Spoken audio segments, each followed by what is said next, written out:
దాదాసాహెబ్ ఫాల్కే సినీ ఇండస్ట్రీలో ఉన్నవారికి ఈ పేరు సుపరిచితమే. సినీ పరిశ్రమకి ఎంతో శ్రమ చేస్తేనే కానీ దాదాసాహెబ్ ఫాల్కే అవార్డు రాదని సినీ ప్రజలందరికీ తెలుసు.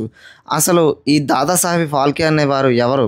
దేశంలోనే అత్యున్నత సినీ అవార్డుని అతని పేరు మీద ఎందుకు పెట్టారన్నది ఈ వీడియోలో చూద్దాం. రీసెంట్గా జూనియర్ ఎన్టీఆర్ గారు దాదాసాహెబ్ ఫాల్కే బయోగ్రఫీ తీస్తున్నట్టుగా అనౌన్స్మెంట్ బయటకు వచ్చింది. జూనియర్ ఎన్టీఆర్ గారు నటించిన ప్రతి కథ కూడా అభిమానులను అలరించే విధంగా కానీ తన నటన ఇంకా ఇంప్రూవ్మెంట్ చేసుకునే విధంగా కానీ ఉంటాయి. రీసెంట్గా చాలా ఇయర్స్ నుంచి జూనియర్ ఎన్టీఆర్ గారు నటించిన ప్రతి సినిమా కూడా తన నటనతో సినిమాని పైకి లేపిన సినిమాలే కానీ తనలో ఉన్న పూర్తి యాక్టింగ్ని బయట పెట్టే సరైన కథ పడలేదని సినీ వర్గాలందరికీ తెలుసు.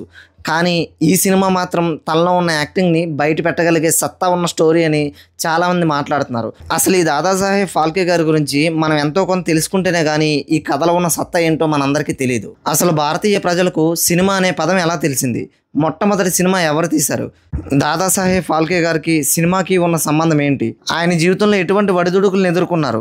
ఒక నిరుపేద కుటుంబంలో పుట్టి ఫాదర్ ఆఫ్ ఇండియన్ సినిమాగా ఎలా ఎదిగారు? అత్యంత గౌరవప్రదమైన సినీ అవార్డుని ఇతని పేరు మీద ఎందుకు పెట్టారు అన్నది ఈ వీడియోలో చూద్దాం. వీడియో అనేది చాలా ఇంట్రెస్టింగ్గా ఇన్ఫర్మేటివ్గా ఉంటుంది. స్కిప్ చేయకుండా పూర్తి వరకు చూడండి. అండ్ అలాగే కొత్త వాళ్ళు ఎవరైనా మన ఛానల్ ఇప్పుడు విజిట్ చేస్తే సబ్స్క్రైబ్ చేసుకుని పెట్టుకోండి. ఇక లేట్ చేయకుండా వీడియోలోకి వెళ్ళిపోదాం. Let's get in to the video. Dadasaheb Phalke అసలు పేరు దుండిరాజ్ గోవింద్ ఫాల్కే. ఈయన్ని ఫాదర్ ఆఫ్ ఇండియన్ సినిమాగా పిలుస్తారు. దాదాసాహెబ్ అనేది ఈయనకి గౌరవార్థంగా ఇచ్చిన పేరు. ఫాల్కే గారు 1870లో పవిత్ర పుణ్యక్షేత్రమైన నాసిక్కి 29 కిలోమీటర్ల దూరంలో ఉన్న త్రయంబకేశ్వరంలో పుట్టారు. ఈయన తండ్రి దాజీ శాస్త్రి ఫాల్కే గారు. ఈయన భారతీయ సంస్కృతి పట్ల విద్వాంసం పట్ల ఎంతో పట్టున్న వ్యక్తి. ఈయన వల్లనే ఫాల్కే గారికి తరువాత కాలంలో కథ అనేది ఏ విధంగా సెలెక్ట్ చేయాలి, రామాయణం మహాభారతం ఇటువంటి తెలియడం వల్ల ఒక సగటు ప్రేక్షకుడికి కథ ఏ విధంగా ఉంటే నచ్చుతుందనేది తండ్రి గారి వల్లే తెలిసింది. ఫాల్కే గారికి తర్వాత కాలంలో ఈ అనుభవం చాలా ఉపయోగపడిందని చెప్పాలి. ఫాల్కే గారు తన చిన్న వయసు అంతా త్రయంబకేశ్వరంలోనే గడిచింది. ఆ తర్వాత తన 15వ ఏట పెయింటింగ్ అండ్ డ్రాయింగ్ సెక్షన్లో అధ్యయనం చేయడానికి బొంబాయి వచ్చి ప్రసిద్ధమైన జేజే స్కూల్ ఆఫ్ ఆర్ట్స్లో చేరారు. ఆ చిన్నతనంలో కూడా ఫాల్కే గారికి నాటక రంగం పట్ల చాలా ఇంట్రెస్ట్ ఉండేది.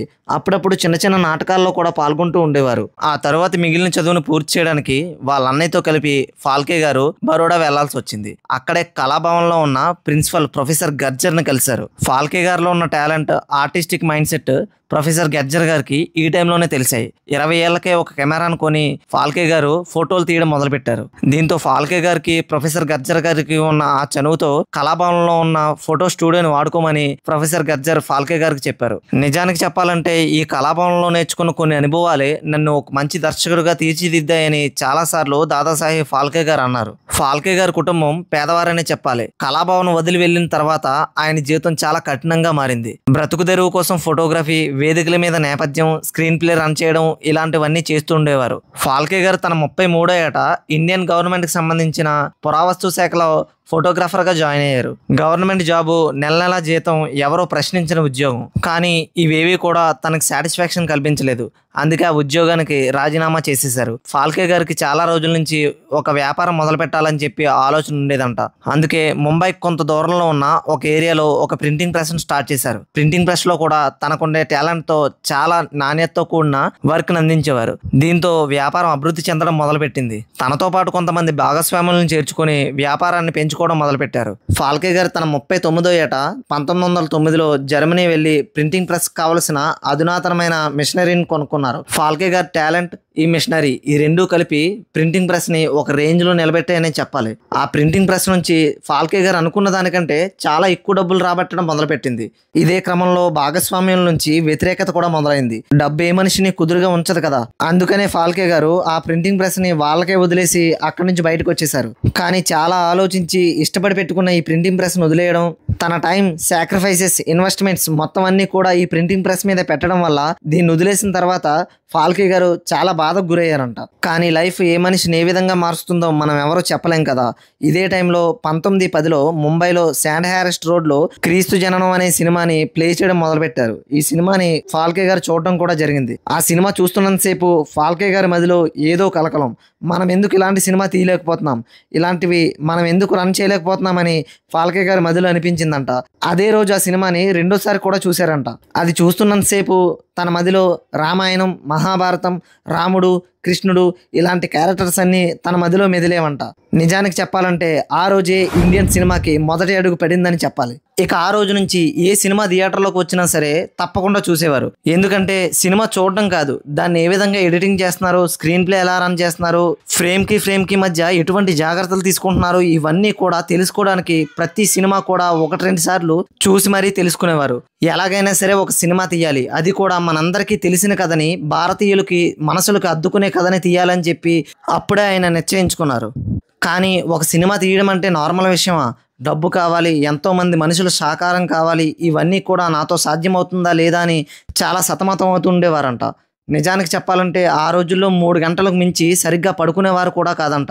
స్నేహితులు, బంధువులు వీళ్ళలో చాలామంది ఫాల్కేకి పిచ్చి పట్టింది, ఆసుపత్రిలో జాయిన్ చేయమని వాళ్ళ భార్యకు కూడా చెప్పేవారంట. కానీ ఇవేవి కూడా ఫాల్కే గారు పట్టించుకునేవారు కాదు. ఇదే క్రమంలో ఇంగ్లాండ్ నుంచి ఒక సినిమా ఎలా తీయాలి, ఏ విధంగా రన్ చేయాలి, ఏ విధంగా ఎడిటింగ్ చేయాలి, ప్రతి దాని గురించి కూడా క్లియర్గా తెలుసుకునే విధంగా కొన్ని పుస్తకాలను తెప్పించి దాని మీద అధ్యయనం చేస్తూ ఉండేవారు. వీటన్నింటికంటే ఫాల్కే గారికి ఎక్కువగా ముఖ్యమైనది పెట్టుబడి. అసలే ఉన్న ప్రింటింగ్ ప్రెస్ని భాగస్వాముల విభేదాల వల్ల కోల్పోయారు. ఇప్పుడు ఒక సినిమా తీయాలంటే ఎంత పెట్టుబడి అవుతుంది? వీటన్నింటి మధ్య ఫాల్కే గారు సరిగ్గా నిద్రపోకపోవడం వల్ల, ఈ టెన్షన్స్ వల్ల కంటి చూపు కూడా పోయింది. కానీ తన మిత్రుడు ప్రభాకర్ అనే డాక్టర్ ద్వారా ఈ కంటి చూపు సమస్య నుంచి ఏదో విధంగా బయటపడ్డారు. కానీ డాక్టర్ అయిన ప్రభాకర్ గారు, ఫాల్కే ఇక మీదట నువ్వు కానీ సరిగ్గా నిద్రపోకపోయినా, కంటి చూపు మీద శ్రద్ధ వహించకపోతే కంటి చూపు పోయే ప్రమాదం కూడా ఉంది. ఒక డైరెక్టర్గా సినీ ఇండస్ట్రీలో ఉండాలంటే కంటి చూపు అనేది చాలా అవసరం, గుర్తుపెట్టుకో అని హెచ్చరించాడు. దీని తర్వాత ఫాల్కే గారు పట్టు విడవని విక్రమార్కుల్లాగా దీని మీదే శ్రమ చేస్తూ ఎలాగైనా సరే ఒక సినిమా తీయాలని చెప్పేసి ఫిక్స్ అయ్యారు. దీంతో లండన్కి వెళ్ళి సినిమా తీయడానికి కావాల్సిన ప్రతి సౌకర్యాన్ని కూడా సమకూర్చుకోవాలని ఫిక్స్ అయ్యారు. కానీ చేతిలో డబ్బు లేదు. డబ్బు కావాలి కాబట్టి తన దగ్గర ఉన్న ఇన్సూరెన్స్ని తాకట్టు పెట్టి 10,000 రూపాయలని తీసుకున్నారు. ఆ తర్వాత లండన్ వెళ్ళి అక్కడ పరిచయమైన కొంతమంది మిత్రుల ద్వారా సినిమా ఏ విధంగా తీయాలి, దీంట్లో ఉన్న కొన్ని నష్టాలు ఇవన్నీ కూడా తెలుసుకున్నారు. అక్కడి నుంచి వచ్చేటప్పుడే సినిమాకి కావలసిన కెమెరా, కొన్ని పరికరాలను కూడా తీసుకొచ్చారు. ఫాల్కే గారు లండన్ లో ఉన్నది కేవలం 2 వారాలైనా సరే సినిమాకి కావలసిన ప్రతిదీ కూడా తెలుసుకొని త్వరగా నేర్చుకుని ఇండియాకి తిరిగి వచ్చారు. ఇండియాకి తిరిగి వచ్చిన తర్వాత మళ్ళీ డబ్బులు తిప్పలు తప్పలేదు. ఏ విధంగానే సరే సినిమా తీయాలనుకున్న తనకి అడుగడుగున ఆటంకాలే ఎదురయ్యాయి. ఇంత కష్టపడుతున్న తన భర్తను చూసి ఫాల్కే వాళ్ళ భార్య సరస్వతీబాయి గారు తన ఒంటి మీద ఉన్న బంగారం అంతా ఇచ్చి ఫాల్కే గారికి సాయం చేశారు. ఇలా భార్య చేసిన సాయం ద్వారా 1913లో రాజా హరిశ్చంద్ర అనే సినిమాని ఫాల్కే గారు సినిమాని తెరకెక్కించారు. ఈ సినిమా రిలీజ్ అయిన తర్వాత ఫాల్కే గారికి మంచి గుర్తింపు తెచ్చిపెట్టింది. 1 గంట నిడుగుతో తీసిన ఈ సినిమా ఇండియాలోనే ఫస్ట్ ఫిలిం గా పేరుగాంచింది. ముఖ్యంగా ఈ సినిమాలో నటించిన నటీనటులు అందరూ కూడా మగవాళ్ళే. ఆ రోజుల్లో నాటకాలు నటించడానికే ఎటువంటి ఆడవాళ్ళు కూడా వచ్చేవారు కాదు. అలాంటిది సినిమాల్లో నటించడం అంటే ఎవరో రారు కదా. అందుకని ఆడవాళ్ళ క్యారెక్టర్లను కూడా మగవాళ్ళని నటించి ఈ సినిమాని తెరకెక్కించారు ఫాల్కే గారు. ఈ సినిమా తీసే క్రమంలో ఫాల్కే గారు చాలా కష్టపడ్డారని చెప్పాలి. ప్రతి విషయం కూడా తనే దగ్గరుండి చూసుకునేవారు. ముఖ్యంగా ఎడిటింగ్, స్క్రీన్ ప్లే, దర్శకత్వం అన్నీ కూడా తనే చేసుకునేవారు. ఆ రోజుల్లో ఫిల్మ్ని మేనేజ్ చేయడం అంటే చాలా కష్టమైన పనే చెప్పాలి. ముఖ్యంగా చీకటి గదిలో ఉండి ఇవన్నీ చేయాలి. మరోవైపు తన కంటి మీద కొంచెం ప్రెజర్ పడినా సరే కంటి చూపు పోయే ప్రమాదకరం ఉందని ముందుగానే డాక్టర్ గారు చెప్పారు. ఇలా చాలా కష్టాల మధ్య ఫాల్కే గారు మొదటి సినిమాని తెరకెక్కించారు. ఇంత కష్టపడిన తర్వాత కూడా ఫాల్కే గారి జీవితం తర్వాత అంత ఈజీగా సాగిందని చెప్పలేం. ఆ రోజుల్లో సినిమా అంటే కేవలం పెట్టుబడిగానే భావించేవారు. ఎవరు కూడా సినిమాను ఒక కళగా భావించేవారు కాదు.